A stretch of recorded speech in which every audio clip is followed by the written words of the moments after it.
back in the saddle. I do saddle. kind of feel bad about not dressing up, but after I got done running, I was like, I'm just putting shorts and a t-shirt on. And Yeah, no. I'm calling it good. I did the inverse where, because I worked all day, I was wearing like shorts and a t-shirt. Then I got home and chilled out for a minute. And then I was like, I want to feel like I'm wearing real clothes. Yeah, that's valid. I Yeah. also have wild imposter syndrome. So I was like, I need to feel good about feel good about myself before I go talk about myself for an hour. Yeah. That's good. Should we cheers? Sure. Should we cheers to start the episode? Yes. I'd say yes. I do want to try also these glasses. are Proper sick. number 12 Irish Cheers. whiskey. No. This is an Ellie thrift find. What is? The glasses. Oh. It's yeah, good. dude, these are sick. It's pretty good. It was good. All right, well, let's get this started. Welcome back to the Creatives POV podcast. My name is Ethan, Noah. and today we have a special guest, a friend, a photographer, barista boy, newly married this year, Lucas Jensen. Hello.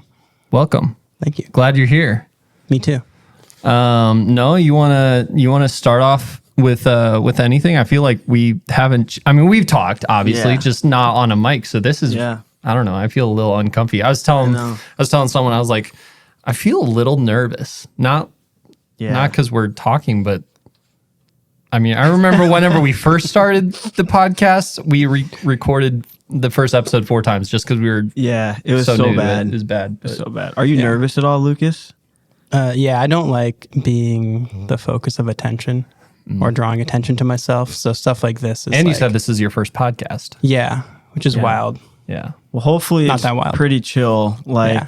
I think when we started this, we would like try to take ourselves like too seriously We almost. put a lot of pressure on ourselves. Yeah. Yeah. And now I feel like it is what it is. Like, just, Yeah, Be we yourself. we kept up with the brand and the image for a long time. That first year we went crazy, and now, I mean, obviously, if you're watching this, if you're just listening, that I feel like we need to start over. No, keep it going. Keep it going. no. That's hilarious. That was good, bro. It's my first time drinking. Your first time having anything to drink, first time on a podcast, first day on Earth, mid-30s. Yeah. Early. Early 30s. Are you 31? Or are you 30? I'm 31. I'll be 32 in like 3 weeks. Okay. Yeah. Shoot, I lost my train of thought. It's okay. Oh, if you're watching this, we're not in our normal podcast studio. That studio is now leased to new tenants, so we might change up the looks. We're homeless. Yeah, we're pretty much homeless. We were Unhoused. like, well, it's either my basement or Marquis' not Remax, his studio over in West Des Moines. My couch, maybe. Your couch, which I still have to see your apartment. Yes. Both of We you could have guys. done this at your place. Just, gotten the girls a Yeah. couple mics. Yeah. I mean, Zula would have a lot of thoughts. Yeah. Yeah. Damn. All right. Well, we've rambled enough. Yeah. Lucas, tell us about yourself. Give us an intro. My name is Lucas Jensen. Not Lucas Leland. That's my Instagram, and a lot of people think that's my last name. Yeah. But, where did that the come from? story? my middle name is Lee. My grandpa's name is Leland. Lucas Lee is taken because Lee is like the most common, one of the most common names in like Asia. Yeah. Asia. Yeah. Lee is Whoa. a very common like Chinese and like Okay, that Korean. makes and, sense, yeah, actually. I Last feel name. like it would be spelled L-I with like the apostrophe. Both. Okay. Yeah. Yep. Just Is that depends okay on- to say? Yeah. Okay. It's okay to say you don't know something. Yeah. I was about to say, our podcast that's not famous is about to get canceled because I don't know how to spell Lee. No, you just admitting you don't know something. I think that's okay. If we can't admit we don't know something, then we got bigger problems. That's true. And then Jensen is just like a regular old name in Denmark. So anything social media, email addresses, domain names, I couldn't get Lucas Jensen, Luke Jensen, Luke Lee, Lucas Lee, none of that. Yeah. And then took a page out of Austin Day's book and went with my grandpa's name. Nice. Because I think his photography stuff is all under Austin Heiler. And if I remember correctly, that's his grandma's name or like his mom's maiden name or something like that. Nice. Yeah. I almost did that as well whenever I first started like my self-branded like work. Cause I was like, I mean, Ethan Fisher is fine. Like nothing wrong with it. But I just always felt like it was a little boring. Yeah. Like I was just like, what if I did my grandpa's name? And I almost did that. What is your grandpa's name? Well, his name is Floyd William Everett. And so I was going to take the Everett and go Ethan Everett. Yeah. I just thought that would be dope. Yeah. I just thought it rolled off the tongue nicely. Ended up not, which is fine. Save it for a better idea. But yeah. Question for you, Lucas. Answer for you. You said Jensen comes from like Denmark. Yep. So where's your family heritage from? Fargo, North Dakota? No. My grandpa on my dad's side is full-blooded Danish, and he's like traced our family, like his family all the way back to like Ellis Island and stuff. Nice. okay. And he actually, when he was in like elementary school in the small town in Montana that he grew up in, like got taught Danish because it was like his great-great-grandparents or something like that were the first people that went and settled there in Montana. And it was all Danish people from Denmark. And so they still like all spoke Danish way back then. Yeah. That's cool. And then my other grandparents are all like Norwegian and I don't know, a mix of Scandinavia. So pretty much stereotypical upper Midwest Scandinavia white guy here. Yeah. Nice. You know, people are always talking about like, oh yeah, like my grandpa and grandma would make this like dish and my grandma would make this and it's all this really cool, delicious stuff. And I'm like, my family's got like lefse and lutefisk. One of those is like potatoes and butter and the other one is like rotten fish. Like no one wants me bringing like those to the party. That's cool to know. I've always appreciated people who like really like take their family heritage like to heart. I mean, I feel like that's kind of not like a lost art, but like people always try and like make an image for themselves or a name. Yeah. It's just like, well, I mean, your name is kind of the only constant you'll ever have. Yeah. So and like might as well make it good. Probably a byproduct of individualism and globalization of everything. You know, it's like Yeah. So you're from Fargo, North Dakota. Yeah, sure, you betcha. So, and did you grow up homeschooled? All the way through high school. So Tell me, I'm the odd one out here today. Tough. So tell us about like what it's like growing up in Fargo, North Dakota, because I've never been there. cold, flat. Flat? Yeah, Okay. windy. Like you think Iowa's flat, but if you go to Fargo, there's less trees, and you can genuinely just see like a flat horizon line. What's it like near to, like big city wise? It's like 3.5 hours northwest of Minneapolis, St. Paul. Oh, okay. Yeah. Like the next big city when you're heading north on like 94 from Minneapolis is Fargo. Okay. Fargo, Moorhead. Moorhead, Minnesota is just the other side of the river. So it's close to Minnesota. Yeah, it's on the border of North Dakota, Minnesota. Then you go like another, 60 miles north or something like that, and you got Grand Forks, which is just known for an Air Force base, and then University of North Dakota's up there. You go drive like another 3 hours west to the middle of North Dakota, and you get Bismarck, which is the capital. Right.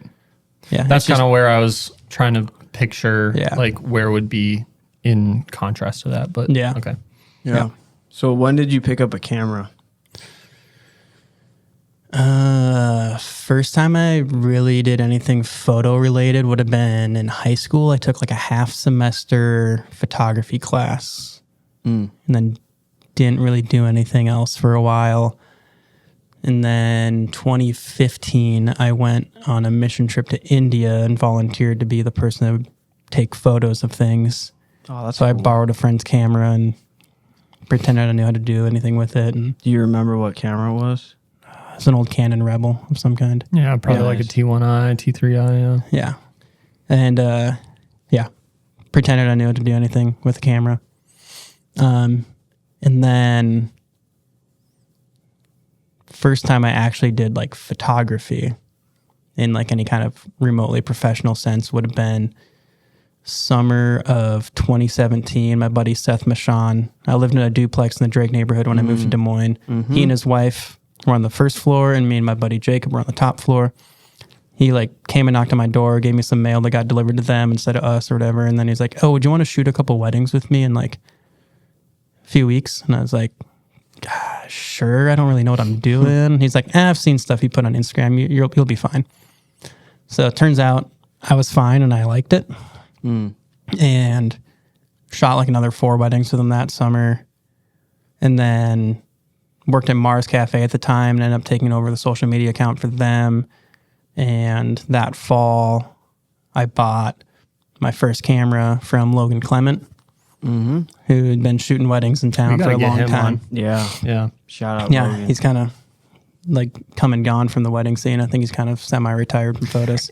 I will say this, and no shade, Logan. Logan's a homie. We play pickleball together, but it's funny that he has a personal page as well as Logan Clement Weddings, and the personal page is dead, and he just posts all his personal life on his stories on Logan Clement Weddings. I'm like, okay, Yeah. You got to keep it locked and loaded. I got to ask you about that if he ever listens to this, but. So yeah, I bought a Nikon D750 off of him that was old and beat up, but it's just one of those things. Yo, those are really great cameras. Yeah, I've still got that camera in my at home. Nice. Yep. And then just started shooting stuff for Mars. I think it was that January. I actually had my first like real gig. Someone from church asked me to do family photos for them. Did that. And then second shot again for the next summer, just with Seth a lot, and then a few other things with like Justin Meyer, my friend Maddie Geno, and some other people. Yeah, all the Des Moines legends. Yeah, and then that was after that. I think 2019 would have been the first time I booked a wedding with some friends, but I was like super nervous to book a wedding, and I was like, everyone I knew who was a wedding photographer is like, yeah, I took my first wedding for like $400. Had no idea what I was doing. Like somehow scraped by and didn't ruin everything and didn't lose the files and didn't just like botch the whole thing. And then just kept doing that. And now I'm a photographer, I guess. And I was like, I don't want to be like that. Like if I'm going to show it, like this is someone's wedding, like this is your wedding day. And my job is to preserve these memories forever. I want to know what I'm doing. Yeah. And I want to be able to charge you, or I want to be able to make not $400 for like 40 hours of work. Yeah. The first wedding I shot that wasn't family related, because the first wedding I technically took photos at was my sister's wedding. I was either 15 or 16 in high school, and I shot all the photos, and I didn't have a laptop. And so I was just like, hey, what do you want me to do with the photos? She's just like, send me the photos and I'll edit them and deliver them. And it was someone I was kind of friends with, but like she was also, I think, just in college, so she wasn't like super well versed. I mean, she had shot a couple weddings or whatever. And I was like, cool, what's your address? She's like, what do you mean? I was like, I'll just send you the card. So I mailed her the card. I didn't digitally deliver the photos or anything. I mailed her the card, and I was just like, here you go, you can just keep it. And I have no idea what ever happened to those photos. I don't even know if they turned out. I do remember when I started shooting weddings, which I guess was like 8 years ago now. I do remember people talking about how they would like send clients a physical like flash drive, and they would get like, nice little gift boxes and stuff, and which I've never done.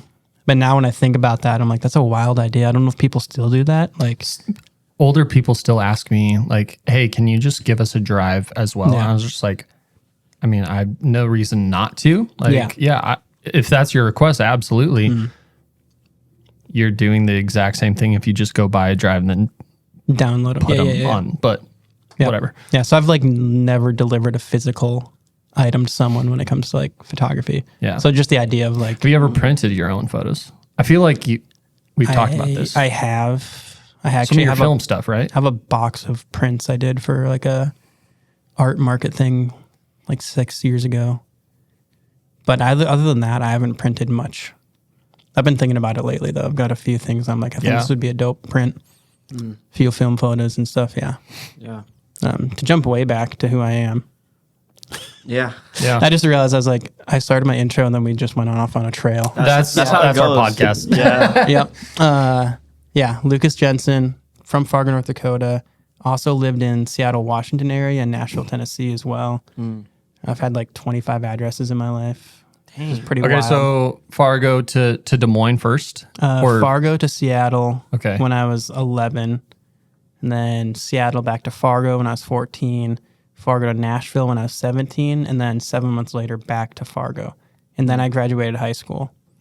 And there's a bunch of little moves in all of those too. Of like Talk apartments about growing to up Nashville. and What was that like? I mean, I was super pissed about that one. really? Yeah. At first, when my dad told us that he was getting a job down there, I was like, really? Like, I grew up with my friends in Fargo Moorhead, and then I had to leave when I was 11. Yeah, you're a senior or whatever. Yeah, like 11 to 14 is like a wildly developmental time in childhood. It's like middle school when you're going through all those weird, just like, who am I? What's going on? Like, I have these feelings and hormones now. That's messed up. And didn't have my like childhood friends for that. Then I come back and I spend 3 years, like rebuilding that. And I feel like super comfy and like settled with my friends. And then my dad's like, hey, we're going to Nashville. I'm like, neat. That's stupid.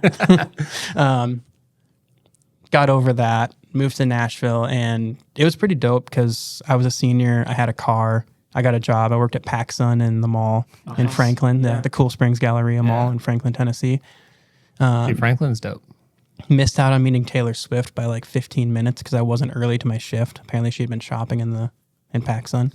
Taylor Swift at PacSun? Don't know if she still shops at PacSun. This would have been in like 2010. I highly doubt it, but that's crazy. Yeah. But yeah, I had a car. So even though I was only there for 7 months, I was able to like go to shows, Yeah. If I made, friends I made, I was able to be like, yeah, I can go hang out because I have a car and I'm, 17 and I have a job. So I can pay for gas and I can pay for tickets to shows and yeah. So then from Nashville back to Fargo? Yep. So what brought you to Des Moines? I knew my dad wasn't getting a job in Fargo because we had moved to Nashville because he was the CIO of Gibson Guitars.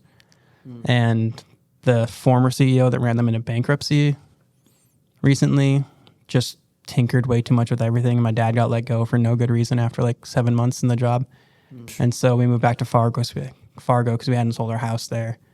And I was like, I know he's not getting a job in Fargo. All my friends are graduating high school and going to like Wisconsin and South Dakota and different places for school. And I knew some people in central Iowa from a summer camp I'd gone to, and then just decided to move down here. Also liked a girl down here. That didn't pan out, but it's all right, And yeah, moved to Ames, lived in Ames for a year, lived in Webster City for a year, back in Ames for like 3 years, and then moved to Des Moines to help out with Cottage Grove Church when that started back in 2016. And yeah.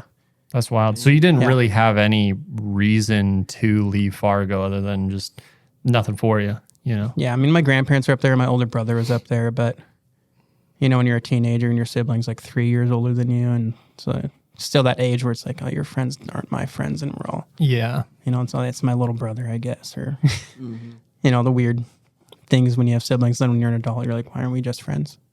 Right. Yeah. Yeah.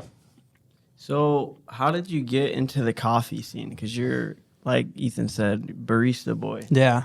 Yeah. I moved to Des Moines and, I got into a new apartment or places in the Drake neighborhood, a couple blocks away from Mars Cafe. And, when you move in, you got to set up all your stuff, your utilities and whatnot. And everyone's favorite local company, Mediacom, was taking their sweet time getting us internet.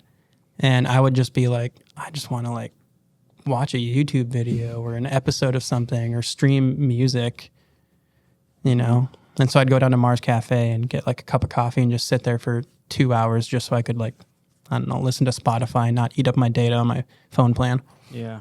And like read a book or whatever. Back when that was a thing. Yeah. Yeah. Back when it wasn't just You're unlimited dating for yourself, everyone. bro. Yeah, I'm aware. And eventually I was like, you guys hiring? Because I was just working part-time at an Italian restaurant downtown called Plus 39. That's not there anymore. Yeah. And they're like, yeah, we're hiring like 1 or 2 days a week. So I started working at Mars 1 or 2 days a week. And then eventually, a few people like left and I was like, well, I'll take more hours. So I was working like 4 days a week. And then one of the assistant managers left. So I was like, hey, I'll do some of his stuff and work full time. So I started doing like social media and ordering all the food and, helping out with training new employees and things like that. And was there working there full time until 2020. I haven't been to Mars in a long time. Yeah. It's still there? Oh, yeah. I've never been. No. I've never been. Like yeah. When I started at Mars back in 2016, that was like the only like specialty coffee shop in town. Yeah. There was no Horizon Line, Right, no Light yeah. Bright, no Slowdown, no Northern Vessel, none of that. No Chain and Spoke, like no Daisy Chain. Like it was like Mars. Mars was it. They got coffee from Wonder State, which is out of Wisconsin. Used to be called Kickapoo back then. Awesome roaster. Super good company. They used to provide to a shop in Davenport that I'd go to. So yeah.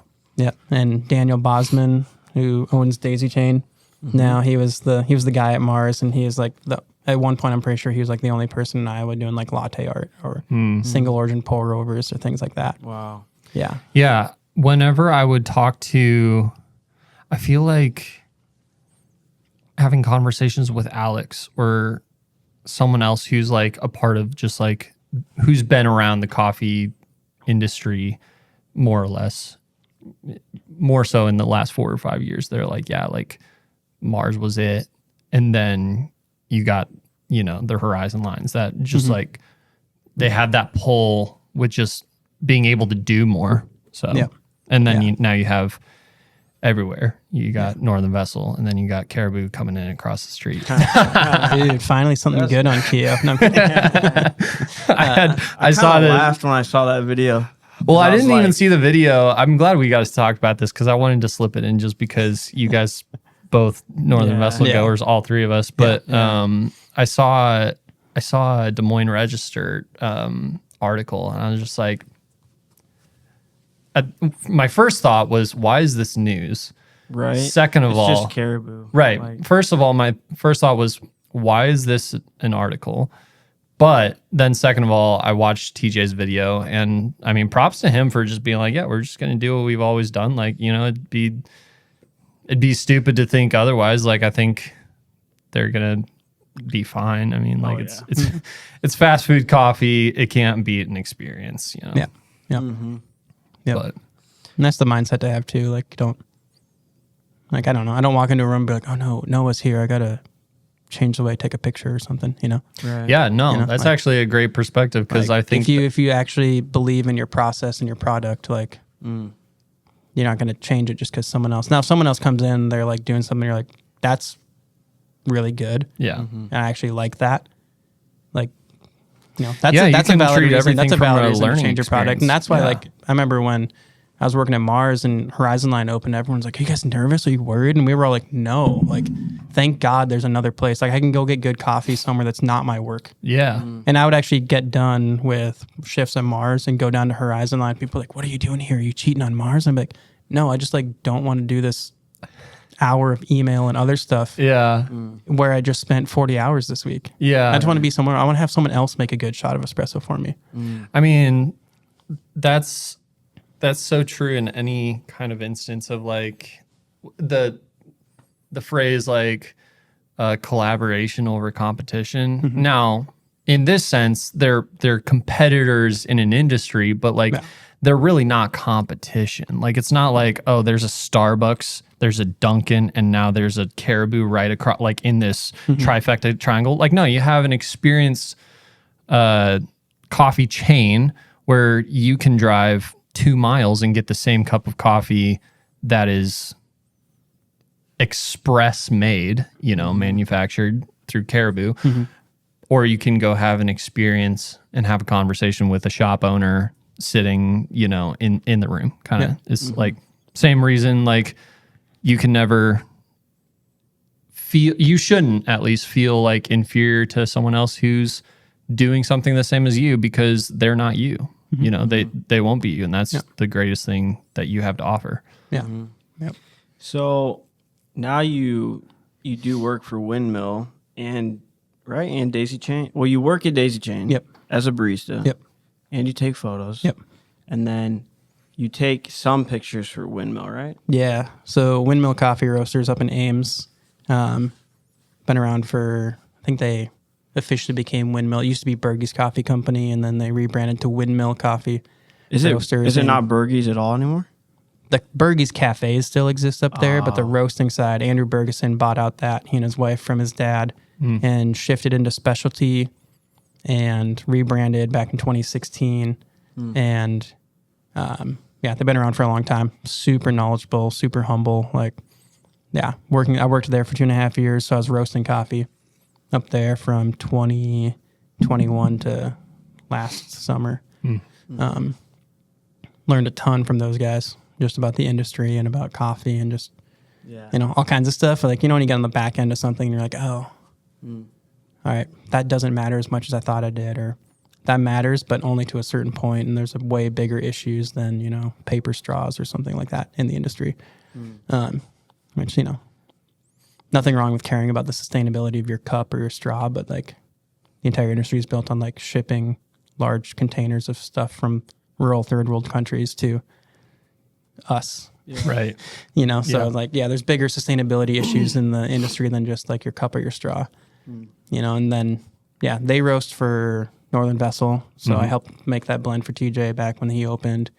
They roast for Daisy Chain, they roast for Slowdown, they roast for Mayalu, Cafe Con Leche. I think a whole bunch of churches all over town get coffee from them. Some restaurants. Surety Hotel serves their stuff and has it in the lobby. Yep.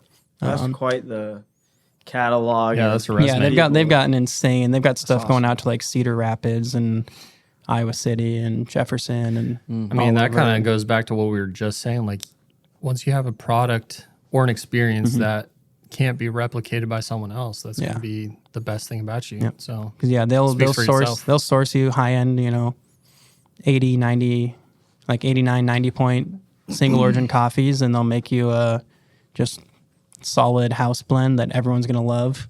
From your grandpa to your mom and dad to you to your friends to your coffee snob. They'll sell you wholesale equipment. They'll service all of that and repair all that. They'll sell you cups, lids, syrups. They'll come and train your staff. Yeah, they do everything. That's awesome. But I left there because I got sick of driving to Ames every day. Valid reason. Awesome job, great job. Yeah, awesome guys. I miss working there all the time. But I was just like, this hour and a half in the car, this like 3.5 tanks of gas a week is killing me. I've also been rear-ended like 3 times since 2020 and had 2 other cars blow engines. So I was getting sick of buying a new car every 6 months. Yeah. That's wild. Yeah. But so still feel like I'm in the fold though, because Daisy Chain, we get a custom blend from them. So get to see those guys regularly. And I go back up to Ames every, 4 or 5 weeks and take photos for Windmill Coffee, for the Bergie's Cafe in North Ames. And then the Bergeson family also owns a gas station that has like a full bakery and kitchen and like convenience store in it on University Avenue, just off of Highway 30 up there. Yep. They like smoke their own brisket and pork and stuff like that for their burritos. Dang. Like genuinely, if you're in Ames and you need breakfast, go get a burrito from this gas station, from the filling station. Is it called the filling station? Yeah. I feel like I've heard of it, but I've never been. Yeah. Yeah. Some of the best, like just easy grab and go. Yeah. Let's talk about your perspective with your approach to photos.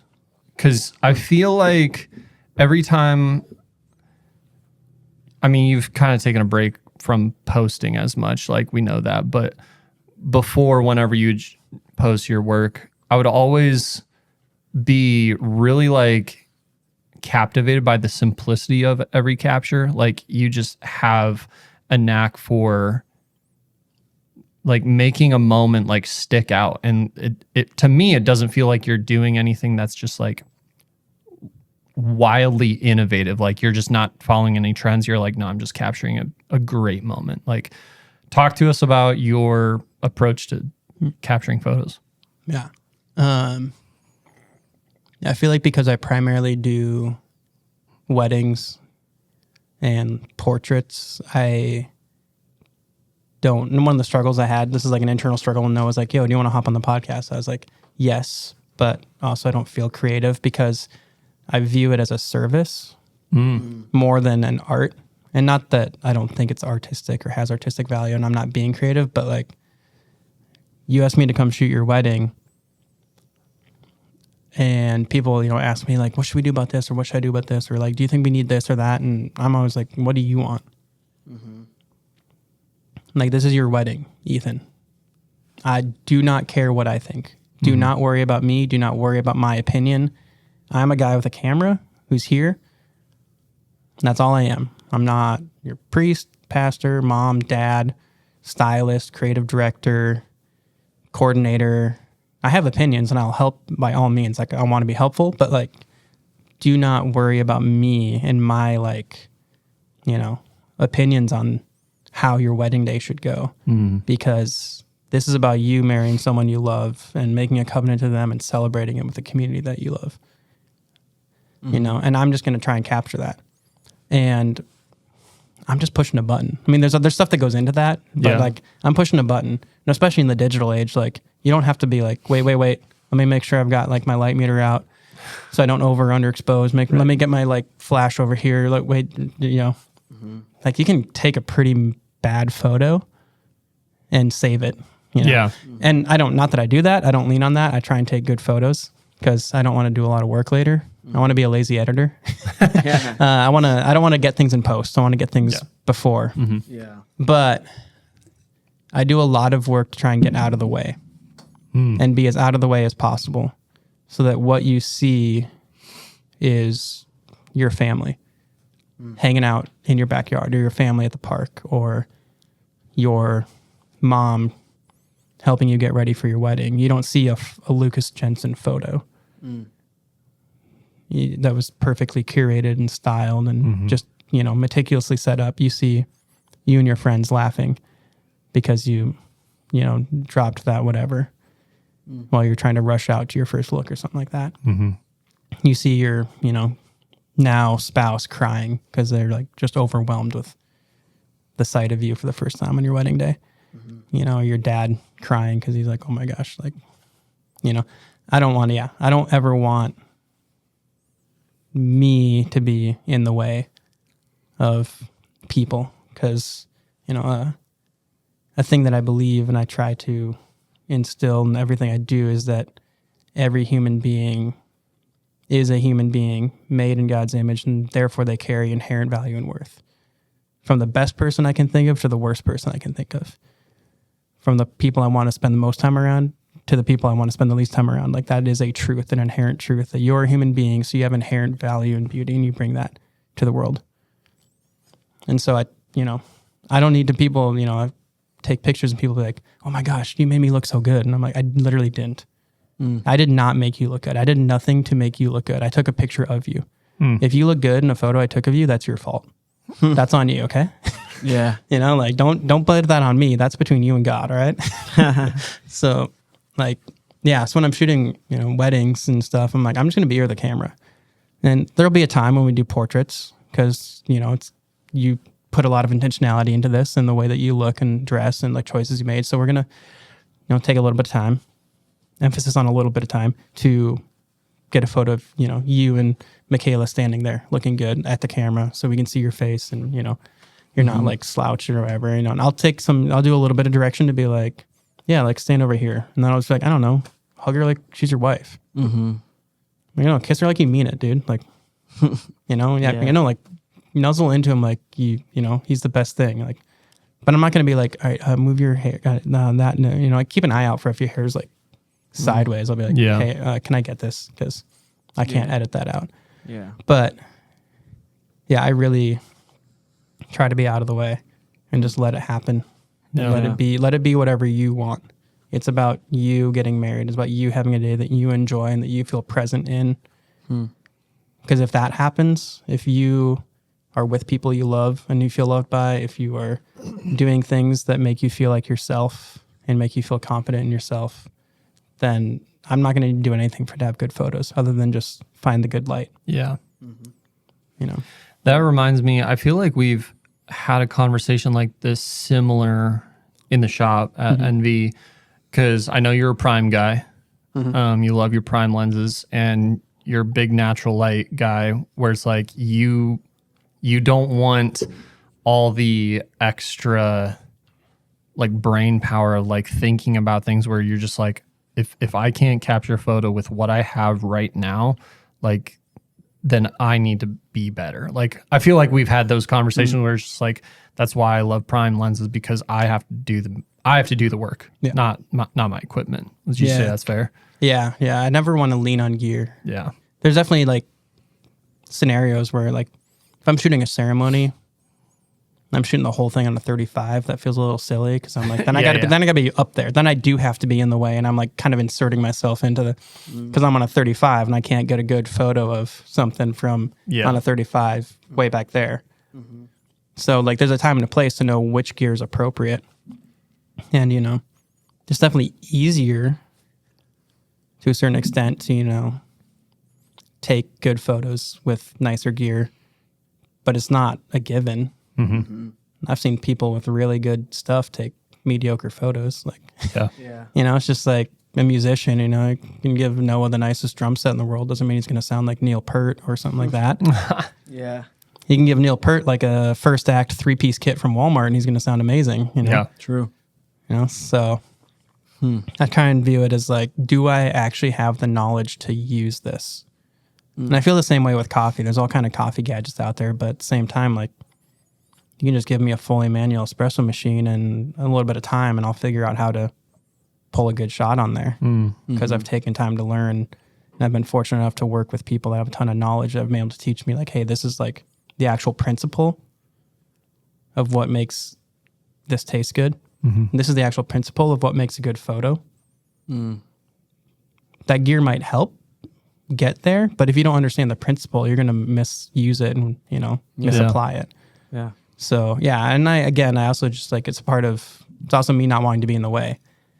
If I'm like, oh, don't do that yet. I got to get my flash over here and this one over here. Yeah. And there's a time and a place for flash. I've used on-camera flash, and I use, I've used off-camera flash at receptions, but it's for a very specific reason of achieving, again, that principle of a natural looking photo, and it's for the end goal of like, I want to take a clean, well-lit photo. It's not just flash for the sake of flash. Right. What's your talk to us about your gear setup? I mean, you're still a Nikon shooter, yeah? Yep. I've got 2 Nikon Z5s. Having a second Nikon Z5 is actually a recent addition. And then I shoot on a 40 millimeter mostly because, again, part of that, I'd want to be able to catch things. Having that slightly wider, but not so wide that it's distorting. It's not a full wide angle. It's still in like the normal range. Yeah. Is great because I can catch, I could take a picture of the two of you pretty easily on the 40. I wouldn't have to be like, can you guys go over there? And I got to go over here. I can be like, I'll just take a couple steps back and shoot this. Yep. Or if you were over there, it's not so wide that I'd be like, I can't shoot that over there.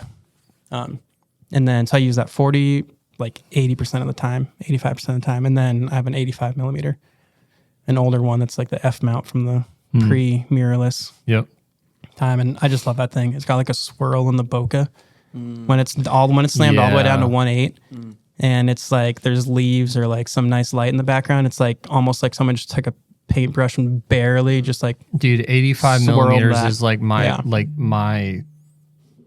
dream focal length. It's just it never misses. It just always looks perfect. It's hard to shoot. It's hard to like be really good at using it all the time. Like it's definitely like a momentous like kind of like choice. I use that one for portraits a lot. So when we are going off for like 20 minutes to get some portraits of just a couple, I'll hang out on pretty much just the 85. Yeah. But I would say I'm on that 40 for like 95% of a wedding day. Nice. Yeah. Yeah. And then I have a couple speed lights I can mount on top of my camera that I'll use to just like bounce a little light off the ceiling when it's dance time and the DJ turns everything off and has his lights going crazy or whatever. And that's, again, just because you can save a lot in digital, but I don't want to be like shooting an ISO like 8,000 and then having everything coming out grainy and blurry and, fuzzy. What's your like favorite like f-stop to shoot at? I think we talked about this in the shop at NVB because I was asking you guys like, oh yeah, we did a question about like, should I shoot this in like 2.8 or should I do like, I can't remember what we were talking about, but what is your go-to? What do you find yourself shooting in the most? For wedding days, it's a lot of 2.5 to like 3.5. Because I don't remember when I realized this, but it was after a few years of shooting, and I was like, you know what's really stupid? Is when like, if Noah's at a slight angle to me like this, and his like front shoulder is in focus, but his back shoulder's out of focus. Or his eyes are just a little blurry because I focus on his shoulder and not exactly on his like cheekbone. Or like his ear is out a little fuzzy, but his nose is perfect. Yeah. Like that's really stupid. You know what's really cool? Shooting at like 2.5, which is not that different from 1.8, and his whole head being in focus. Yep. Yeah. That's really cool, is when people look at their photos and nothing's fuzzy. Yeah. Yeah. And so that's why, and you know, just because people are moving, because I'm not trying to like, I don't ever want to be like, oh, can you redo that? Yeah. I might, you know, if I'm trying to get a group photo, I'm like, hey, can you like go back right there real quick? Because that's like just really good light right there. And you guys, you know, but I'm not going to be like, oh, can you redo that? You know? Yeah. Yeah. And so because things are manufacture those moving and moments, I'm moving, like I want that slightly larger depth of field, that focal area. Yeah. You know, portraits, when it's like you're standing there and I'm standing here and I can settle things, I'll go down to like 2 and 1.8, especially on that 85, just because, you know, it's fun to nerd out with the bokeh. But, you know, and then with product photography, if I'm doing something like that, like when I'm taking pictures of like coffee bags for Windmill or whatever it is, I'll probably shoot again a little bit higher f-stop, or I'll take my 85 and I'll get as far away as I can at a shallow stop, so I can make sure whatever the item is fully in focus. But again, that's a scenario where it's like taking a picture of like, if you lay down the liquid death can and take a picture of it, not from straight down, and all of a sudden it's like, oh, you can read liquid death, but you can't read murder your thirst at the bottom of the can. Yeah. Because you shot at 1.8, like that's kind of silly. Like, what are we doing? Like with product shots like that, do you do bracketing photos, or do you shoot everything like one shot, like perfectly lit?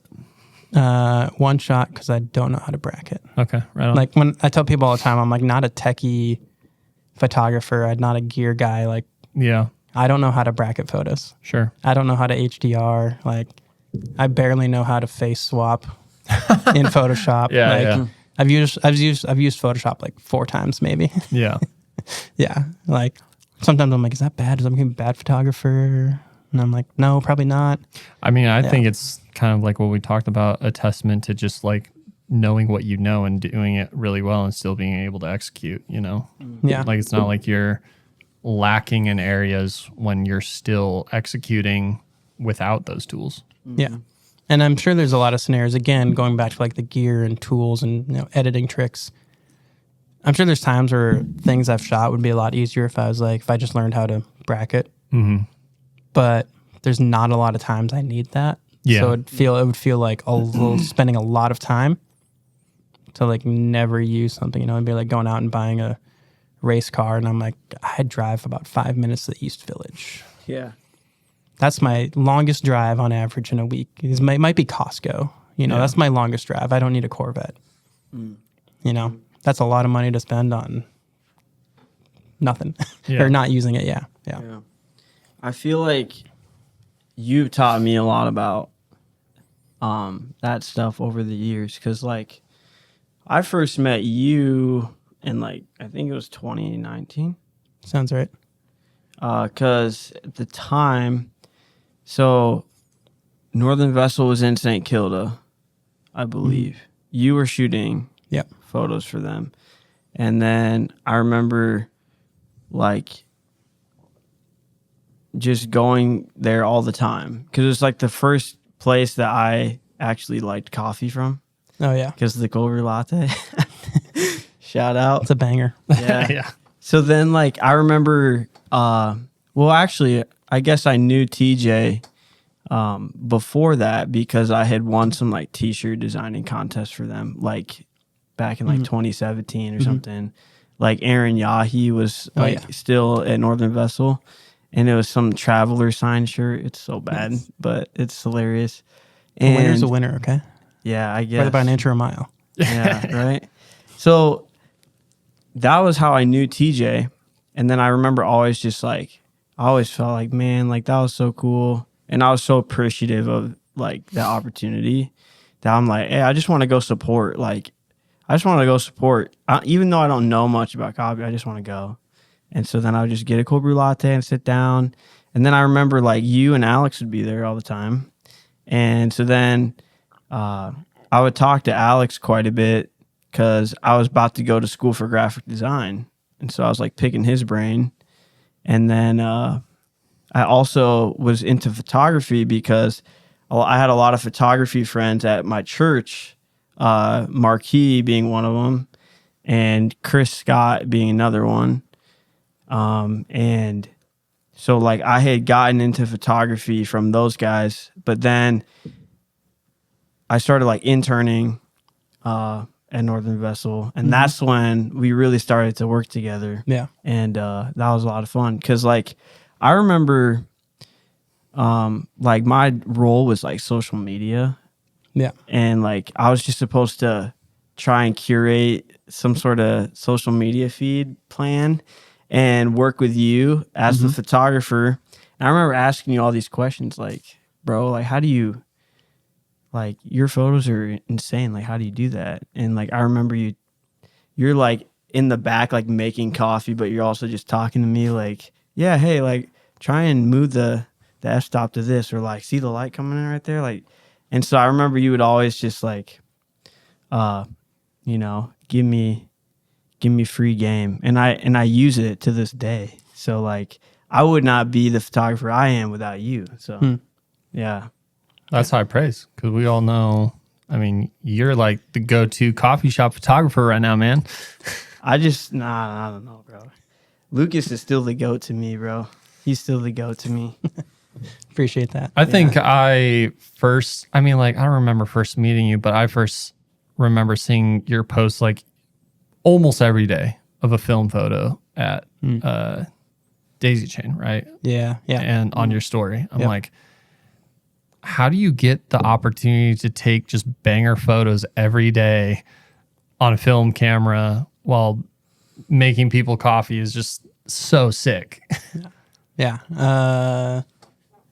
It's because for a while there, when I first started Daisy Chain, I just had my film camera on me. Yeah. What's your film camera, by the way? Back then, it would have been my Canon T50, which Hannah Wright gave to me back in the Mars days. Shout out to Hannah Wright. Yeah, dope. I think we talked about that, yeah. Yeah, she's a sick filmmaker here in town. There's really good videos, short films, stuff like that. Great writer, director, I was about to say, she's a phenomenal writer. Yes. She works a lot with Bruce and AP. Bruce and AP and all those folks, she's awesome. She just came into work one day and she's like, hey, I thought you might like this. It's just been sitting on my shelf as a decoration. I don't know if it works, but I got it for like $5 at Goodwill. And I was like, oh, okay, cool. It worked.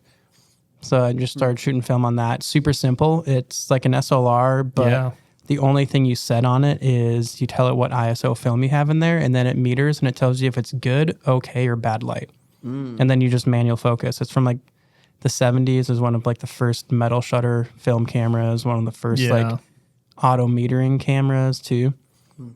Super simple, but that, in my opinion, makes it really fun to shoot. Because again, you're stripping back all the like. Yeah. You just have to sit there and be like, okay, the light's good or bad, and then the frame is good or bad. And so I shot a lot on that back then. I love the concept of having a camera like that, where it's like it's point and shoot in the sense of like settings, but you still get the opportunity to be in control of the focus. Because I shoot on at least the point and shoot. Like I have a couple full film, just 35 cameras.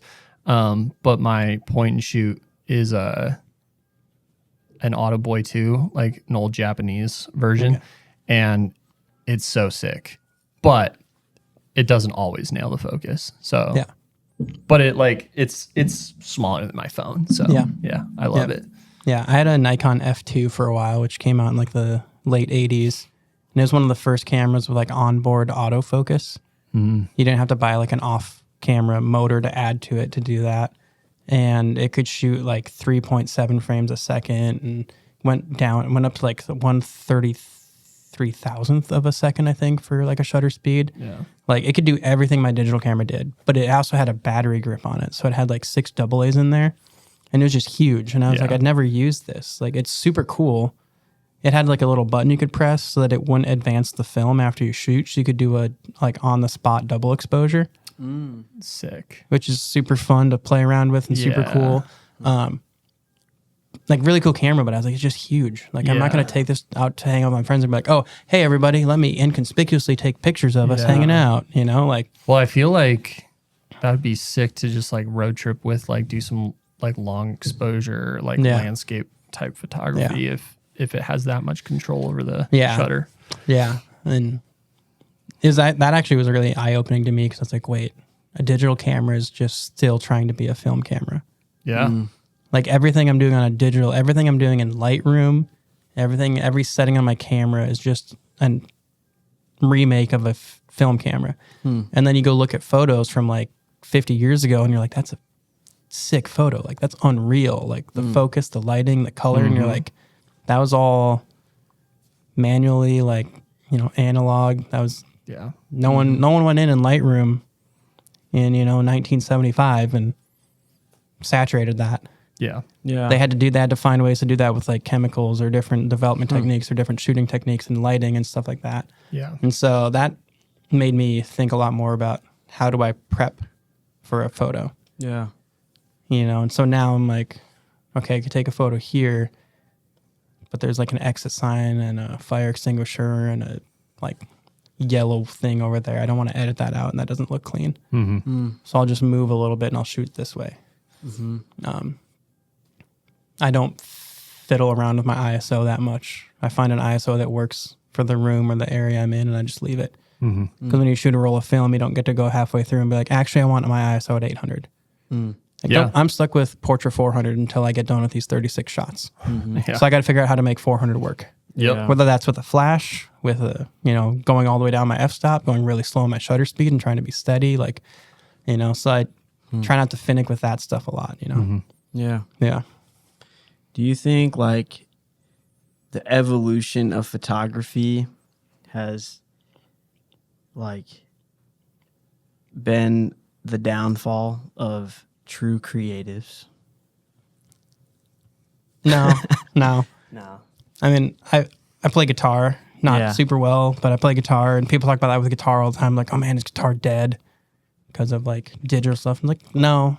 There's just, you got to find different ways to implement it, you know, different ways to use it. And, you know, you think back to like 20 years ago, like every senior photo was a really mediocre, like sepia, you know, or like black and white with like too much contrast or like oversaturated. Or airbrushed. Yeah, or airbrushed to heck, or like not sepia, not black and white, but way too like saturated and punchy, you know, like. And that was just the early days of digital and people realizing you could do that stuff. And so they're just doing it because you could. But now, you know, there's a lot of photographers out there who are like, I don't know if that's a film shot or a digital shot. Yeah. And so they're not, you know, there's an evolution. But I think, you know, that's one of the things to think about too with the way that I shoot and edit and try and capture things is like, I don't want someone to look at a photo in 20 years and be like, that was 2020. It's like, how can you tell? Like, just the photo immediately. You can just look at it and be like, that's like a, you know, early 2020s photo. I want people to be able to look at a photo and be like, that's just a good photo. Yeah.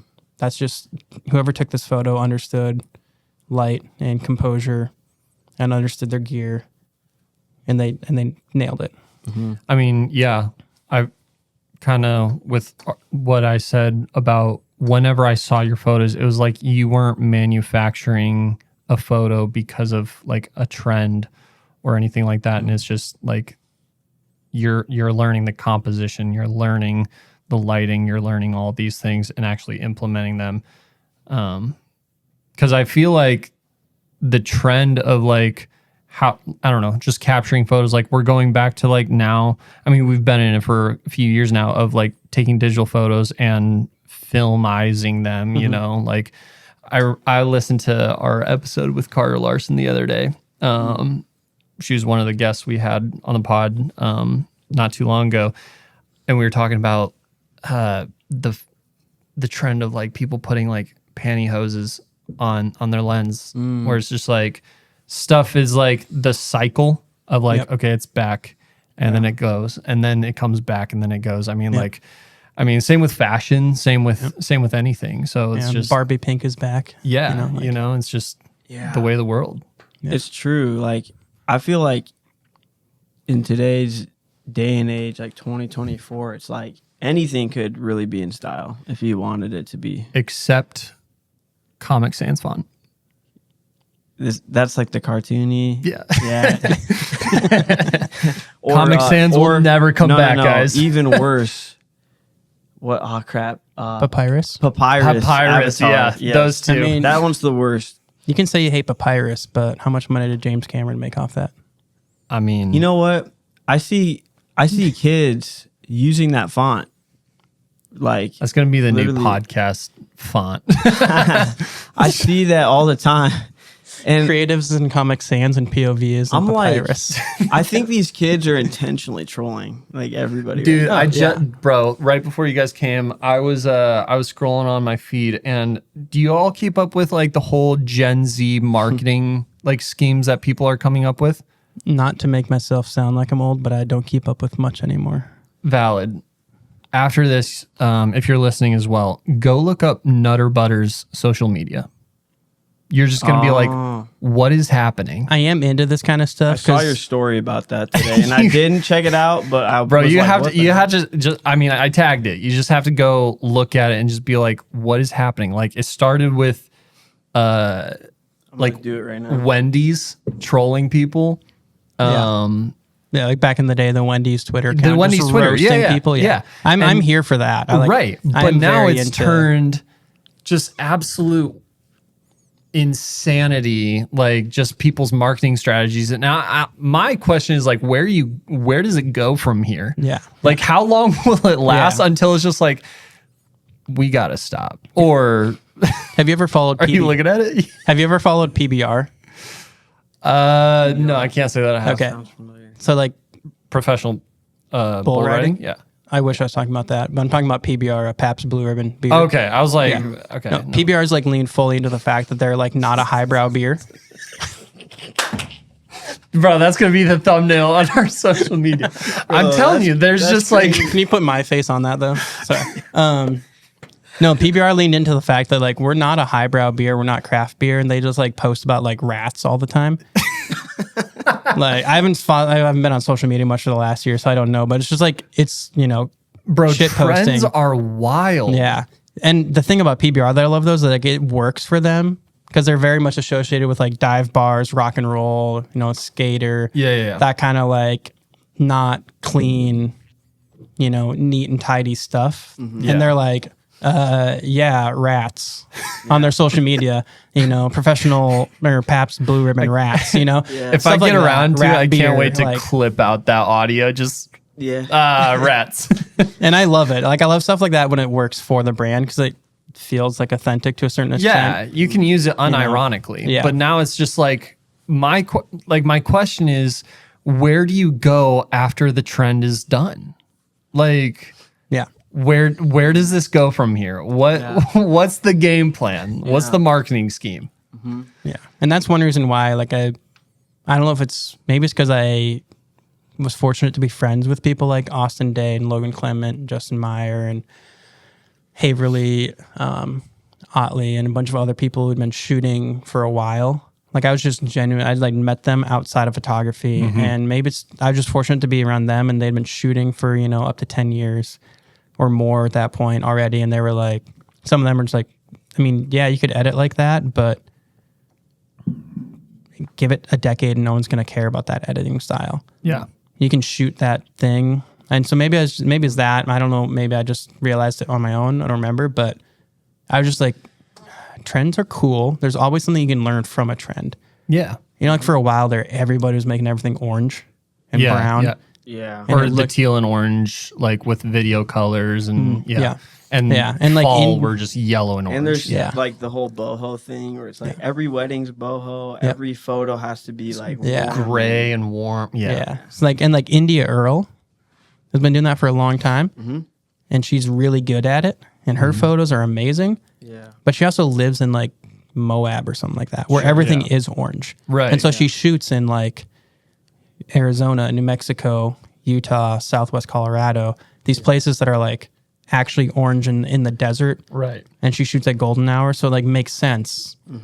But you go to like, I don't know, the East Village, everything isn't like dusty and orange. A lot of things like, are blue and gray. Blue and red brick and white brick and I don't know, corporate building. So like I remember having a realization that I was like, I don't want to take photos that will date, like I said earlier, I don't want to take photos that will date themselves in like 5 years.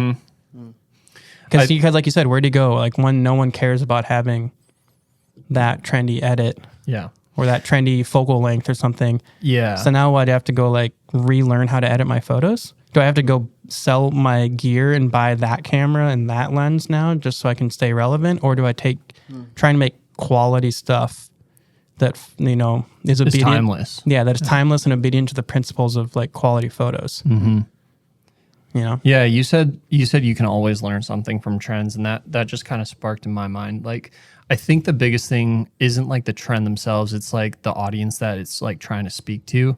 And like with where we're at, everything is just like the 15 seconds of fame is like still the era of where we're living in, where it's just like, okay, if we can get someone to stay on this page for 10 seconds, we have them, or we have them engaged, and we're looking for that engagement. But eventually, the trend is either going to stick around. The trend will either die because it doesn't catch on, or it's going to stick around long enough for people to be like, it's overdone. Like, that's why, like, I don't have a problem with, like, fashion items getting overpopularized. But it's like, now I'm guilty of it. Like, I own a pair of Dunks. But, like, last summer, 2 summers ago, it's just like, everyone has Pandas. And right now, everyone has Sambas. So it's like that, or Birkenstocks, like they just kind of like make that like that cycle.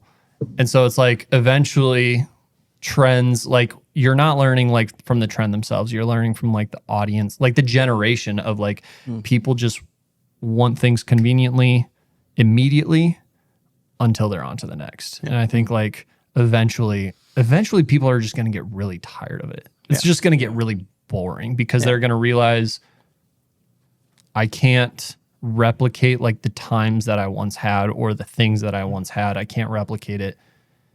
Now what? Yeah. I think the other question I ask myself too is like, or that I would ask myself is, am I doing it because it's a trend or because I genuinely like it? Yeah.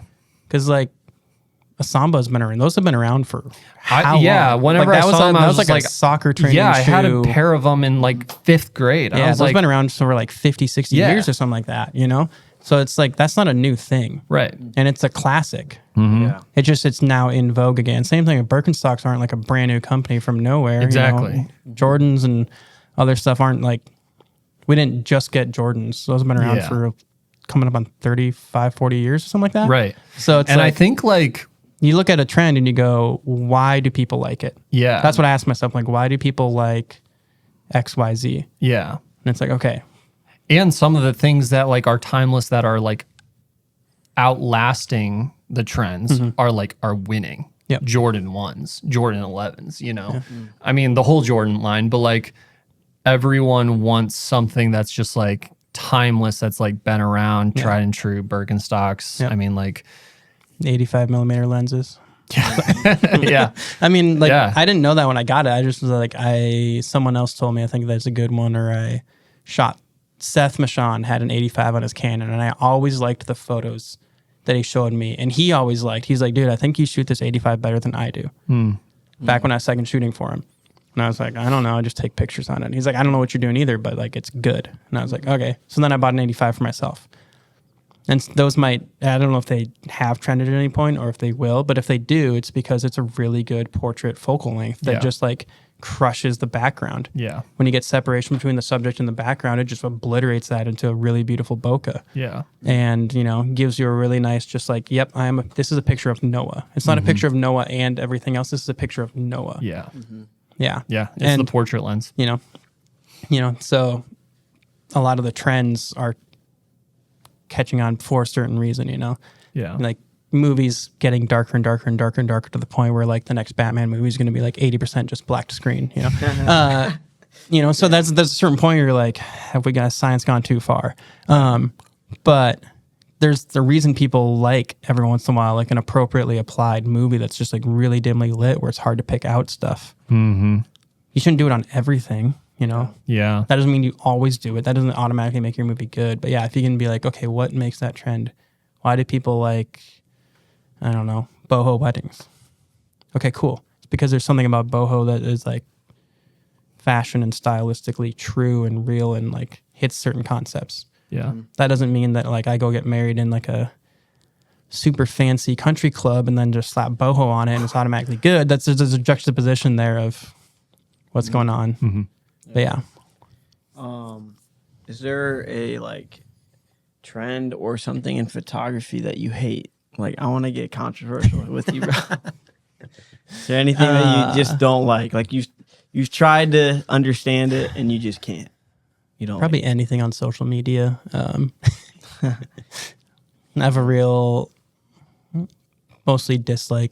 I was gonna say love hate, but mostly just hate relationships with social media. Like I love the idea of it, but then you dig into like what it does to us, and it's mostly not good. Mm. And I'm like, I actually kind of hate everything about that and how just kind of like predatory it is on our minds and our, Yeah. Oh, like you're talking about earlier. Can we get 15 seconds out of you? Okay, cool. Can we get another 15, another 15, another 15? Can we keep rolling 15 seconds out of you until we've gotten 15 minutes, 15 hours? And then you go look at your screen time and you're like, I'm not sure. So, yeah, I don't know. A lot of that, honestly. Just social media, doing stuff for the sake of social media. Yeah. I never want to do something just for, like, I've never made a reel, even though that kind of became the only way to get traction. Yeah. I was just like, I just don't want to put that much time into this. And I've seen reels that are really cool that I genuinely like. I'm like, I actually think I would like making that, but I just don't want to do it just to do it. Yeah. I would say like you're a testament of like success without following the trends. Cause it's like, I make reels all the time. Like, it's just my thing, but also I'm a video creator. I'm a musician, like all the things just kind of are a conglomeration of like my craft, my creative arts. But like you have a way of like building relationship with people that they want you to be a part of, like to their day or their experience, which I think will speak louder than any trend or any capture you can have on social media. Yeah. Yeah. Yeah, that is I aim for. Like, I want to actually talk to you and see you. Like I said earlier, like you're a human being. Mm-hmm. I don't want to take a picture of Ethan's things or Ethan's persona or my perception of. I want to know you and I want to see you, and I want you to look at the photos and see yourself as well. I don't want you to see like I said earlier, I don't want you to see my photo. I don't want to see like, oh yeah, that's a Lucas photo. I want you to look at me like, dang, that's me. Mm-hmm. That's cool. Like, yeah, that fit was dope. Yeah. That my product is cool. If you were like, hey, I need like behind the scenes photos of me making videos and I took those for you, I want you to be like, oh yeah, no, that is cool. Like that, I'm proud of me doing my work. Yeah. And not because of my photos. My photos are just a vehicle for displaying who you are and what you do. It's good. Yeah. Well, I feel like this is going to be a great episode. I feel like this might have to get split into part 1, part 2. We'll see. I don't even know how long we've been going, but we end every episode. I feel like we should just carry that on, ending every episode the same of what's something that's inspired us recently. Do you want to go first? Do you have something in mind? Yeah. It's been a little while, so there's been like a lot of There's things. a lot of things to pull from, yeah. Sheesh. What should I start with or what should I do? I think the first thing that is like probably the most recent thing was the iPhone 16 camera is like the video capabilities for that is crazy because like Yeah, I saw the video you sent in the chat. Yeah. Yeah. So like Not as much right now, but like I used to be like a huge like Weeknd fan. Like I used to love the Weeknd. Oh, yeah. Still do. So I like checked out his new song, and like he did a whole music video for it, which was all shot with the iPhone 16, and it was like insane.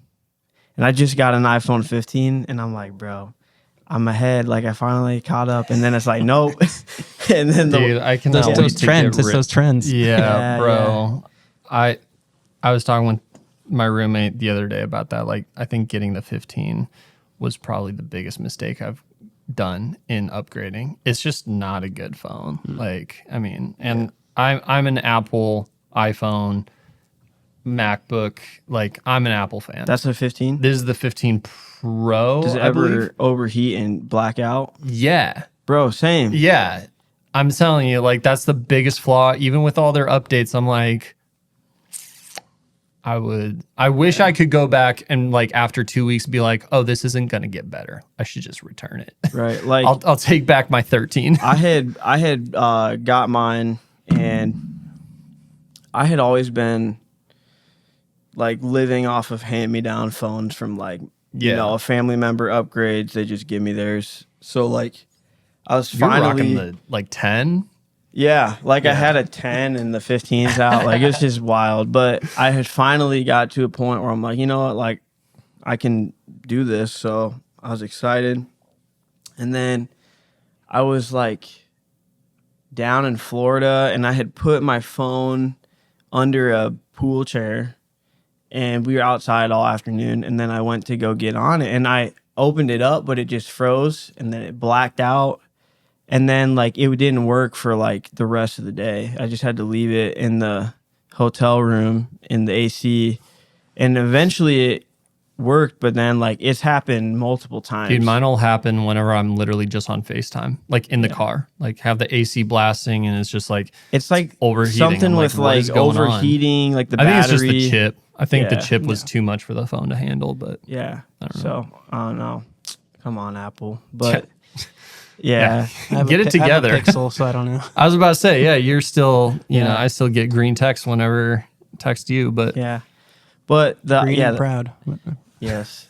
You got a MacBook though, so yeah, we're converting you slowly. Not gonna lie, I kind of hate it. It works really well, but I hate it. Yeah. There's a bunch of.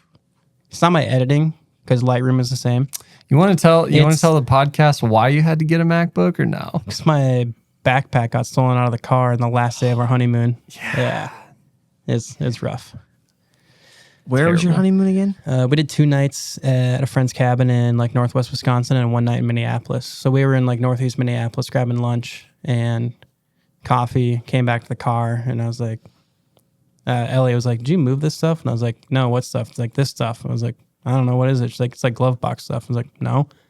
And then I looked like between the seats in the back, and my backpack was gone. No. Yeah, and they got like a credit card of hers. Didn't get any money out of it, but yeah. They damaged the car or anything? No. We're like 95% sure we locked it because we always lock it, but you know, there's always that one time you didn't. Or they just got the door open early, you know, without having to dent up or scratch anything. And so backpack, it was like a limited edition Topo design with the camera cube insert, my Asus ProArt Studio. There was like a $2,400 laptop, 2 hard drives, roll of film that I'd shot. That was the most annoying thing. I was about to say the hard drives and the film, man. Google Pixel Buds Pro, you know, and my daisy chain thermos. Can't replace that. Literally can't unless I steal someone else's. You know, eye for an eye. No, I'm kidding. No. But yeah, so thankfully, one of the regulars at Daisy Chain's a homie hooked me up with this MacBook for a good deal, and it's working. But there's a bunch of things with like file handling that don't make sense to me. Okay. Like you can't cut and paste files from one folder to another. If you can, there's not an obvious way to do it. Okay. Things like that. And it doesn't like snap to grid or like it doesn't. I'll show you how to do some of those stuff. Yeah. I've like found certain ways to work around some of these things. This guy's desktop stresses me out, bro. Oh yeah. I'm not. I have a very, Alex Prinz has commented on this multiple times. He's like, dude, I have less than that. Like that is too much for me. Yeah. Like I have like I have one icon on like my desktop or something like that. Yeah. My brain likes things to be, at least when it comes to work and working, my brain needs things to be in their place where they should be so that I can work efficiently and logically and be like, yep, that's there because that's where it belongs. Yeah. Yeah. No shade on people whose brains work differently. So a lot of times I'm like, I wish I could just like run and gun with it, but I can't. Yeah. But yeah. I'm the same. Yeah, I ended up with a MacBook. On Monday, I was like, man, my desktop, I mean, it probably had double what it has now, but I'm just like, I got to clear everything, got to move everything to hard drives, make backup of backups. Did that for like half the morning. And then I was like, all right, cool. Now I can work. Yep. No, I'm the same way. I used to be like, all right, I got to sit down and edit. But my desk is a little messy. And then there's that thing over there. And probably a little bit of procrastination by like I got to edit this wedding, so I should probably clean my bathroom, do the dishes, reorganize my wardrobe, make my bed, do laundry. Yeah. And then you're like, anything other than that one task that actually needs to happen. But also I can't I could not sit down at a desk and just like push some stuff to the side and work. I'd have to be like, no, I got to. Yeah. So anyway, the iPhone. Yeah, so anyway, the iPhone. That's pretty cool. The iPhone. But okay. Overheating. There's one more thing that I think is like even more like inspiring to me was I had like a phone call with Corey Pruitt, who is the art director for Elevation Worship. I had a phone call with him to just like talk to him about his process and like ask him for like advice and like, different things. Cause like I look up to like what he does and what Elevation Worship does.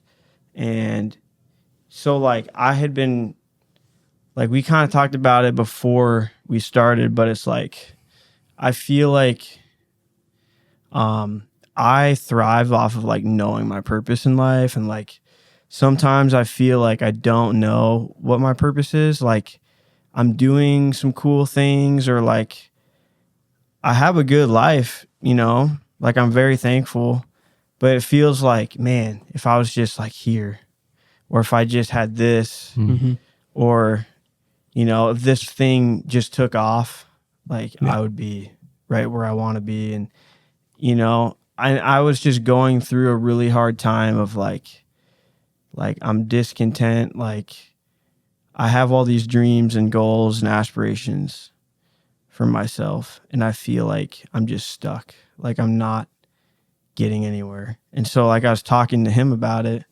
and he was telling me how he's been, at Elevation for like 10 years.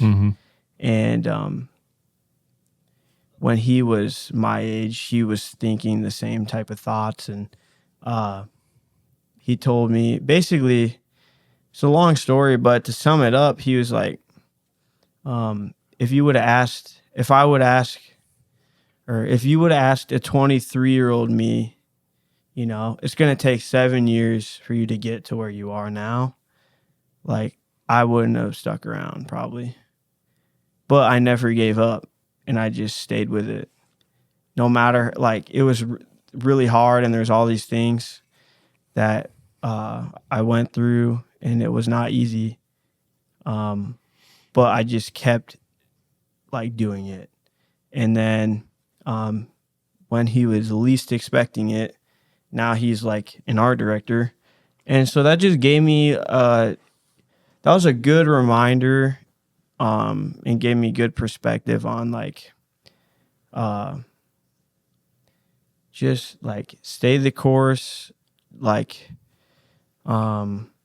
trust God, like just whatever you do, just like trust him with it. Like, don't even worry about it. Like all the ifs and, the future, just like focus on what you can do and control today. Yep. And also it gave me perspective. It's like, hey, I might not even get what I think I want, or I might not even be where I want to be in life it might be 10 years, it might be 20 years, it might never happen.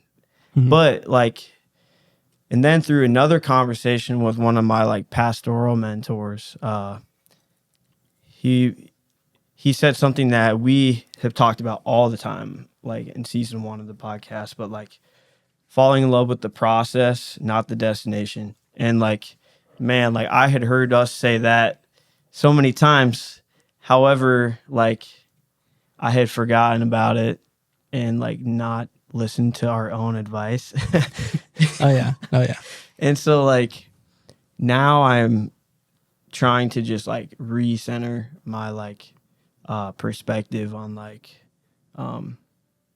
you know, with what I do have, like the opportunities I have, like the things I'm doing, like just make the most of them, like put my best foot forward, like give my best effort, and like trust God with the rest. Who knows where it'll take me, what will happen, but like I think just doing that, like, you know, the fruit will show at some point. So yeah.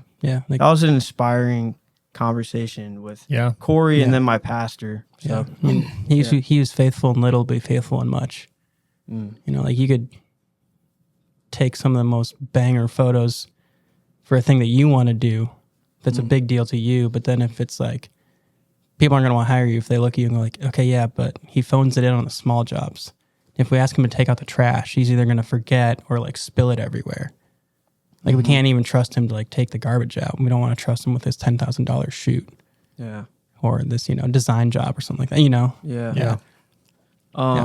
Another thing that I thought was like kind of eye-opening too was like, and I've talked to Alex about it, but it's like, yeah, you think you know what your dream is or what you want, but like over time that will change. And like, you even think like you could do something that you're really proud of now, and then in like 5 years, you're not even going to care or think about it anymore. So like, yeah, that was also like a good reminder too. Like, it's not that serious either, you know? Sometimes I think we get caught up like primarily with like this and like with what we put out on our lives that's like no longer private, is we think people think higher than of us than they really do. Yeah. Like, or lower, yeah, which can create the same problem. or just in general, just like they think of us, they think about us more than we right. I was listening to I think it was Craig Rochelle's leadership podcast. It was either that or Mind Shift. I listen to that a lot whenever I'm running, just so that way I'm having like an educational, physical, spiritual, and like psychological like empowerment all at the same time. Like, I know that kind of sounds like a lot overwhelming, but it's like I'm pushing my body to do something hard while also like trying to like think about things from like a spiritual and educational and psychological like standpoint. And he said the same thing, or that's where I got that statement from. Like, sometimes people think others are thinking about them more than they are. It's like, I mean, nobody out in the world right now is thinking, that reel Ethan posted last week is dumb. Nobody's going to think that. So it's just like, post it regardless of the views. I am now. Well, you know, now I haven't seen it. Well, now you are. I'm just kidding. But like, do whatever you're doing, but make sure you're doing it for you. But like at the core, like at the root of it, like you're doing it because it's what's right, first of all, like ethically, morally, spiritually, whatever, like your moral compass is, but also because you want to. Like, that should be kind of the driving factor for everything that we do creatively, or like where we want to go, you know? Like, is this what I want to do? But yeah, and to your point too, of like, you might not care in 5 years. There's a lot of things you think that I think would be cool. Like, man, if I booked a wedding for X amount of money or in X location, or like work I did for a friend. Because again, to your point of like, you know, this is a humbling thing for me. It's like, I just got to show up and take good photos. and be aware and get out of the way. Yeah. Like I try and do that consistently and regularly. Last summer, a friend whose sister runs an event coordinating company was like, hey, I know this is kind of crazy, but can you come shoot details of this wedding in Galena like next weekend? And I was like, yeah, sure, I guess. And they're like, all right, sweet. We're trying to get it published because it was for a wedding florist on his flower farm. And it was, so I show up and I'm like, this is insane. There's like $60,000 worth of wedding florals here. Like brought in another floral designer from like Kentucky, all this crazy stuff, like super gorgeous, beautiful wedding. And I'm just there not to shoot the wedding, but to just like follow my friend Liz around, and shout out to mostly Becky and Drew at Clara Joyce Flowers for kind of being the drivers behind a lot of this stuff, and all the other vendors that worked on it, but ended up getting published in 2 big wedding blogs this year. Wow. Yeah. Just cool. It's validating, but no one ever comes up like, dude, you got published, didn't you? Yeah. I think about that way more than anyone else does. Yeah. And I don't even think about it that much if I'm being honest. Like, it's really cool. It's very validating that they trusted me to take those photos, and that the people at these blogs were like, yeah, these are really good photos of a cool wedding and event. We want to publish them. Mm-hmm. But like, on to the next. Yeah, I'm still sitting here going like, all right, cool. Does anyone want to book me? Yeah. Someone want to book me like here in Iowa, maybe like, you know, I want to take photos. I want to make money for my family. Like, yeah. What inspired me? I mean, like you said, we can pull from so many things, and like I want to, but like what I'm gonna say is what's happened most recently, and it's like I'm trying to be more intentional about like the things that I'm doing in my personal life that like fuels my creativity, and a lot of that comes from like relationships, like building that like I think that's at the core of every creative mind, is like what's being poured into it.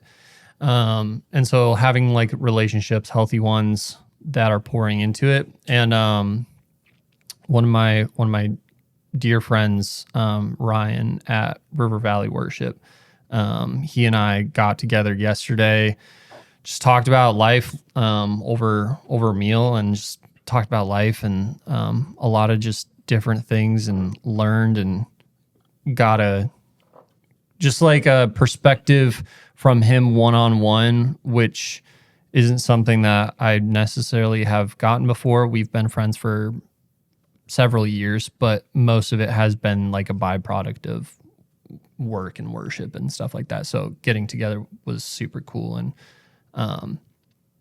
like having someone be willing to sit down with me and talk about like things from like a practical standpoint of like fueling our creativity. Like we talked about running. We talked about like, but even more so than running is like I said, that like spiritual, educational, physical and psychological like intersection is how like you can draw inspiration from nothing, which is something I'm trying to train myself in. I don't know where I even like heard or learned that, but like, or what kind of concept like I got that from, but running like intentionally sometimes during the week, or going to the gym without headphones, and like telling myself I'm going to listen not to what's around me, but to myself. Like listen to the, like, don't call me crazy, but to the voices in my mind, in my heart, that are talking to me about things in life that either need like corrected or sharpening or encouraging, or just things that I want to like achieve or like work on. And I'm trying to like, in my mind, I think of it, my favorite movie of all time is Inception. It's just beautiful movie. And so I'm thinking of it like in a term of like, I'm trying to inspire myself from nothing and like create a thought or create inspiration like by inception of just like, where is this coming from? Because it's coming from somewhere. Because like me as a person is just a byproduct of my experiences, my my circle, my influence, all these things. So it comes from somewhere, but I'm trying to let it like kind of come to the top naturally. And I've had songs that I've started writing from it. I've had like ideas for video shoots, photo shoots, graphics. Like we even talked about like this t-shirt like thing the other day that I'm just like, yeah, I just had that thought while on a run. Yeah. And just like letting myself feel like my feelings kind of fuel the creativity by like listening to them and giving them a place to not live, but like actually like grow and like listen to them, and then write them down. And, you know, I have a list of, or a note on my phone of just lists of like thoughts and things that I try and write something in there every day. It's just a thought or something that I need to do, or like it could be something as practical of, I wrote, I cleaned my room the other day, like took a bunch of stuff out of my like closet and, you know, just reorganized, and I was short like 4 hangers, and that pissed me off because I'm like, I can't finish the job that I started because I have 4 clothing items that are now draped on my shoe rack that so I was like, all right, go buy hangers tomorrow. Something that's practical. But other times it's something that's just like a conversation or something that just like, anyways. Yeah. So I'm trying to be better at teaching myself how to inspire myself, because I think so many times people, myself included, will go to this, and there are so many great tools. Like I think we've talked about it before, the Cosmos app, which is like the creative Pinterest, if you will. And I mean, Pinterest in itself, not bad, but things that's just like, what are other people doing, or what am I trying to accomplish? And it's like, well, you are the only you. So like, why are you not utilizing that to your advantage? Yeah. So that's kind of what's been inspiring me recently. I think that going without listening to something is like incredibly hard, but it's so hard. It's so like the fact that people lived without phones and you know, no podcasts, didn't listen to music all the time, like, and I feel like when I was going through anxiety, part of the reason why I would go through that is because I would be so overly stimulated with phone, always listening to something 24/7, no like quiet. And then like a couple of times like recently, like this past weekend, I would be like just driving, like, and I feel anxiety coming on just for no reason, out of nowhere. And like I'm listening, you know, I'm at Northern Vessel talking to a bunch of people, and I'm listening to music when I'm not talking to people, or I'm listening to podcasts all day for like the whole week, or I'm on my phone. And then it's like my eyes are lagging in the real world because I'm like, and then in that moment, I just shut everything off. And instead of that, I just started like praying. And that recently has been like really, that's been how I've been finding like peace, you know?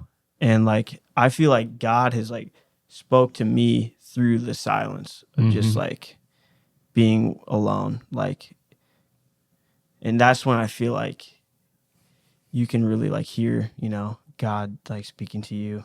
Yeah. So yeah, I've had similar experiences. There's so much freedom with like shutting yourself off, like shutting yourself off to the world. Like running this summer has been like a kind of like an escape that I found that I didn't even know I needed. Like at the beginning of the summer, I told myself I've only ever kept my body in like really good, healthy physical shape because I've had it's been used as a weapon or something that in sports, it's been used as something to be like a tool. Like my body has been a tool, a weapon, a like something to actually use and not just like me. And so I told myself I was going to get good at running because I wanted to, not because, I want to stay in shape. I want to lose a bunch of weight. I want to get really fit. It's just like, no, I just want to tell myself I'm going to get good at doing something that's hard. That's not something that I would choose to do. Yeah. And like finding that escape has been like really eye-opening, like in a really unique and crazy way that I didn't know how desperately my mind and body needs it, because now I look forward to like, I just need to get out. Like I just need to get out of the house. And it's made me a little wary of how the winter months are going to go. Like it's not that like I always need to be doing something, but I always find myself doing something because it's like, I want to. And so now finding other ways to be like, nope, I just need to let go, give my thoughts space. Yeah. Yep. That's good. All right. Let's hear it. I knew you guys asked this question, and then I was like, dang, I don't know what I'm going to say. I thought about it a few times at work today, and I was like, I don't know what's inspiring me lately. Yeah, life lately has felt chaotic. It's been really good, really sweet, getting married, but I moved like a week before our wedding. And that was I hadn't moved in 8 years, and that's the longest I've ever had an address in my life. So like moving is just like felt really, it was only 10 blocks, but it felt huge. Yeah. And then, moved, worked like 10 days straight, got married, and then like the next weekend moved all Ellie's stuff in.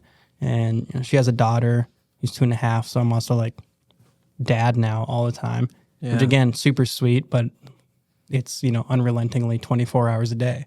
If she's puking at midnight, you got to be up and like teach a 2-year-old how to puke. Which is crazy. But so I don't feel like I've been in a creative mindset or like super set and like I don't know what. We don't have our like weekly routines, nailed out perfectly, and this is what every Sunday looks like always, and this is, but there were some little things like this morning, the sunrise was just dope. I was like on my way to work and I was like, this is just gorgeous. Like that's just there. I saw a few people's stories about it. I wish I was, I was up, I think at like 6:45, 7. Yeah, that's around the time I drive to work. And okay. Yeah. But I hadn't left my house yet. Yeah. No, so I leave around like 6:45 and I just like outside. I was like, oh, that's cool. Like that's just there. And it's the thing where I love sunrises and sunsets. I think because of that, you're just living your life. You're not doing anything. You just go outside and you're like, holy, the world looks like this. Yeah. Like just because. Yeah. And that's always just inspiring that like, again, I don't have to manufacture anything to find beauty.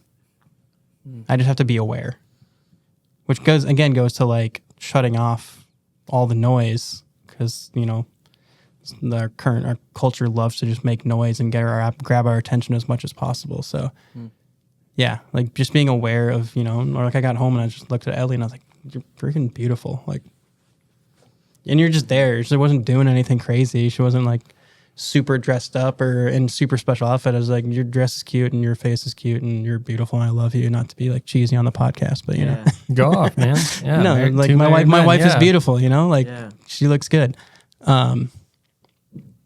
But yeah, I've like little things like that, and just Zula loves to paint and she doesn't know how to paint, doesn't know how to paint, but she just loves to like sit there and put colors on a page. And like, she's like, I want green. Why? Cause she loves green. I mean, again, you said it earlier, do something because you want to. Yeah. Do something because you enjoy it.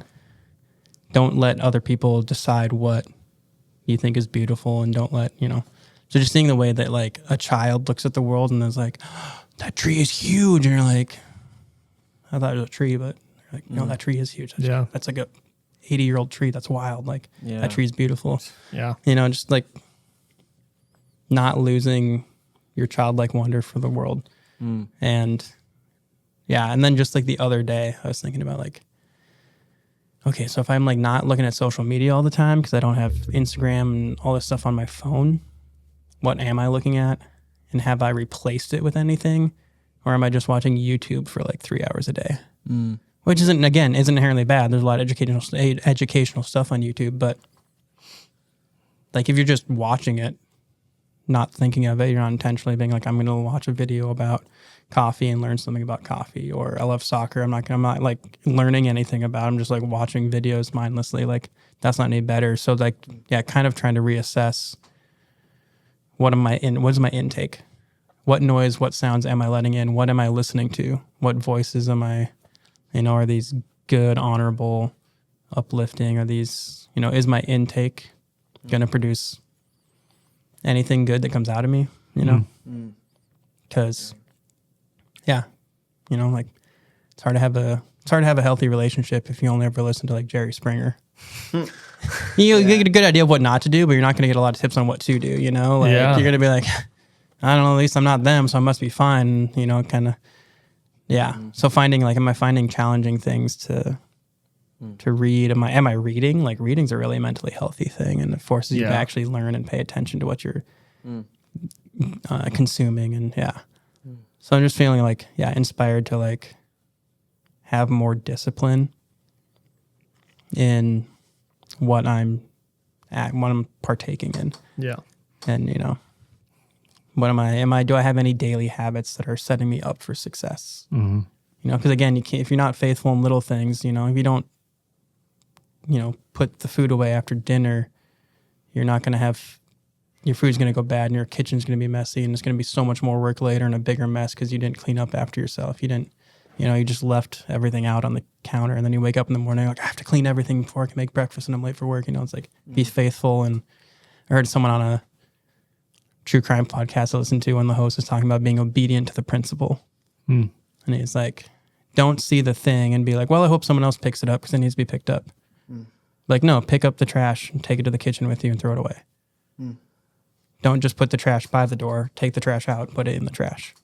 Because the principle isn't leave the trash by the door. The principle is put it in the bin outside. Yeah. You know that your neighbor took the trash out last night, so maybe you should bring the bin back up and not just leave it and hope someone else does the right thing. Like, be obedient to what is the right thing. And that applies to everything, like your mental health, your self-care, fitness, diet, relationships. Like, you might not know the right thing to say in a scenario in a relationship, but you probably know the wrong thing. So be obedient to not saying the wrong thing and having self-control, and like be obedient to, being aware of light. Oh, the sunset's cool. Why is this sunset cool? Oh, because the light's doing this and that, and the colors are like this. Okay. Being obedient to awareness of that stuff, so that when I go and take photos, I can be like, I understand how light works. You're going to look a lot better if you turn this way. That took 3 seconds to say, let's do this. Okay, now when I go edit, it's not a hot mess. Yeah. So yeah, I'm just, I don't know, feeling a little inspired to literally in the last like 48 hours to like do a little reassessment of like where am I putting time? I think everyone needs that check, Yeah, where am I being lazy?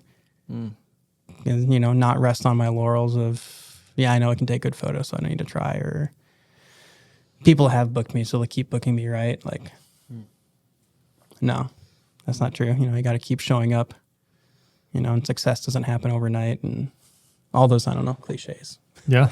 But yeah, just really trying to be humble and diligent and disciplined and making small, correct choices. Because you don't get the big things. You don't get what you want. You don't get where you want to be if you don't do what's right now. It's good. Yeah.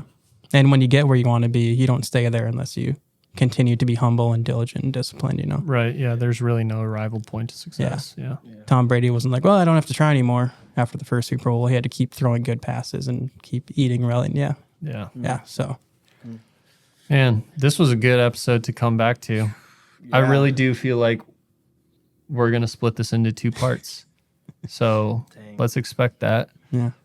Maybe at least. But also, before we end, I mean, this is your first time on the podcast. I like not having a table. I was a little stressed about it. I was like, true. I feel like I need something. What do I do with this? I know. I was like, I feel like I'm going to need something to like sit. And now I'm like, I feel more conversational, less interviewer. True. That's true. To me, I would like some comfier chairs, but honestly, this might be the new wave. Make yourself uncomfortable. Yeah. I don't know. We've been sitting here for what, like almost 2 hours? Dang. Shit. Dude, Hey, I was thinking about it and I was like, I know I ramble. I hope I like stay on track in some I think way. everything that we said sometimes I was like circle out and around. And I'm like, oh yeah, by the way, I'm from Fargo. Yeah, we got back to where we needed to be every time, it felt like. So, and like I said, I mean, the heart of this podcast was to create candid conversations about like, you know, about you know, and about us and like how we view the world. So, dude, thanks for coming on. Thanks for making time out of your busy family oriented schedule now. Yeah. Shout out to Ellie. Yeah. Thank you, Ellie, for being flexible and for letting us borrow him. Yeah. Yeah. Cool glasses too. Yeah, dope glasses. Cool. Good vibes. So we'll do it again. But this has been an episode of the Kriya's POV podcast. We'll see you next time.